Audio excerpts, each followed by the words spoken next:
මේ දවස්වල හැමෝම වගේ කතා වෙන එල් නිනෝ එක ලංකාවට බලපාන්නේ කොහොමද? ඒක දැනගන්න වීඩියෝ එක අවසන් වෙනකම් බලන්න. මේ මොහොතේ පැසිෆික් සාගරය ඇතුලේ මුළු ලෝකයේම කාලගුණය වෙනස් කළ දාන්න පුළුවන් දෙයක් සිදු වෙමින් පවතිනවා. ඒකේ නම තමයි එල් නීනෝ කියලා කියන්නේ.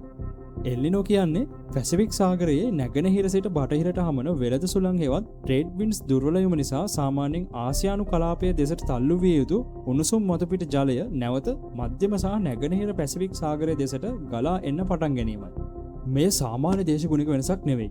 මේක නිසා ලෝකයේ කාලගුණ රටා වෙනස් වෙන පටන් ගන්නවා.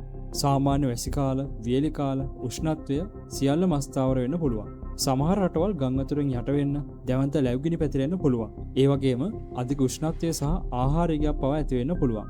ඉතින් විද්‍යාඥයන් කියන විදිහට 2026 එල් නිනෝ එක සුපර් එල් නිනෝ එකක් වෙන්න ඉඩ තියෙනවා. ඉතිහාසයේ දෙස බලද්දී 1982, 1997 සහ 2015 කාලයේ තිබුණු එල් නිනෝ තත්ත්ව ඉතාම ප්‍රබල ඒවා ලෙස සැලකෙනවා. 2015 එල් නිනෝ එක නිසා අප්‍රිකානු ප්‍රදේශවල දැඩි නියගයක් ඇති වුණා.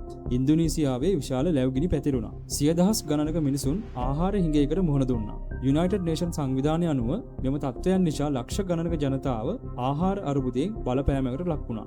හැබැයි ලොකුම ප්‍රශ්නය කාලගුණය විතරක් නෙවෙයි. ආහාර නියග, ගම් වතුර, අධික උෂ්ණත්වය මේ හේතු නිසා වගාවන් විනාශ වෙන්න පුළුවන්. හාල්, එළවලු, තිරිගු මේ වගේ නිෂ්පාදනය අඩු වෙන්න පුළුවන්. එතකොට ලෝකයේ පුරාම ආහාර මිල ඉහළ යනවා. අපි දවසින් දවස ගන්න සාමාන්‍ය බඩු පවා මිල අධික වෙන්න පුළුවන්. එතකොට අපේ ලංකාවට මොකද වෙන්නේ? අපේ රට පැසිෆික් සාගරය ළඟ නැති වුණත් එල් නිනෝ වල බලපෑම අපිට දැනෙන්න පුළුවන්. දේශගුණ විද්‍යාඥයන් කියන විදිහට දකුණු ආසියානු කලාපයේ කාලගුණ රට අස්ථාවර වෙන්න ඉඩ තියෙනවා. අධික වැසි, අධික උෂ්ණත්වය, ජල හිඟය වගාවන්ට හානි ඇති වෙන්න පුළුවන්. විශේෂයෙන් වගා කාලවලට බලපෑම් එන්න පුළුවන්. තේ වගාව, එළවලු සහ සහල් නිෂ්පාදනයේදී මේ හැම දෙයකටම බලපෑම් ඇති වෙන්න ඉඩ තියෙනවා. ඒ වගේම අධික උණුසුම නිසා ඇතිවන සෞඛ්‍ය අපහසුතා මෙන්ම ජල හිඟය නිසා ඇතිවන වසංගත රෝග පැතිරීමේ අවදානමත්ව පවතිනවා.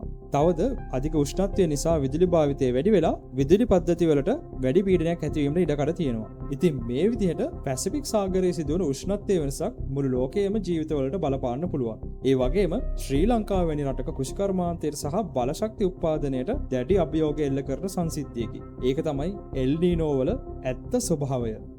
ඉතින් 2026 එල් නිනෝ එක ඉතිහාසය වෙනස් කරන තත්ත්වයක් වෙයිද? ඇත්තටම ලංකාවේ අපි ඒකට කොච්චර සූදානම්ද? පහලින් ඔයාලගේ දහසත් කමෙන්ට් කරන්න. මේ වෙන වීඩියෝස් දිගටම නැරඹීමට අපිව ෆලෝ කරන්න.